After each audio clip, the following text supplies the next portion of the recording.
യുകെയിൽ ഇന്ന് രാവിലെ മുതൽ ട്രെയിൻ ഗതാഗതം വ്യാപകമായി തടസ്സപ്പെട്ടു. ഡ്രൈവർമാരും മറ്റുള്ളവരുമായുമുള്ള സിഗ്നൽ സംവിധാനത്തിലെ പിഴവ് മൂലമെന്നാണ് പുറത്തുവരുന്ന വിവരങ്ങൾ സൂചിപ്പിക്കുന്നത്.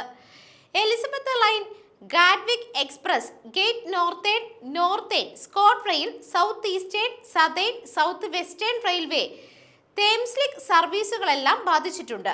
ഇംഗ്ലണ്ടിലെ ചില പ്രധാന ഗതാഗത കേന്ദ്രങ്ങളായ Manchester, Piccadilly, London Paddington, Southampton, Central എന്നിവിടങ്ങളിൽ നിന്നുള്ള യാത്രകൾക്കും കാര്യമായ കാലതാമസം നേരിട്ടതിൽ ഉൾപ്പെടുന്നു. പ്രശ്നങ്ങൾ തുടർന്നാൽ ചില സർവീസുകൾ റദ്ദാക്കപ്പെടാൻ സാധ്യതയുണ്ട്.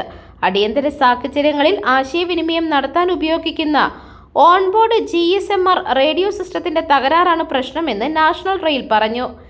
സിഗ്നൽ സംവിധാനത്തിലെ പ്രശ്നങ്ങളിൽ മിക്ക ട്രെയിനുകളും താമസിക്കാൻ സാധ്യതയുണ്ട് എന്നാണ് പുറത്തുവരുന്ന റിപ്പോർട്ടുകൾ സൂചിപ്പിക്കുന്നത്.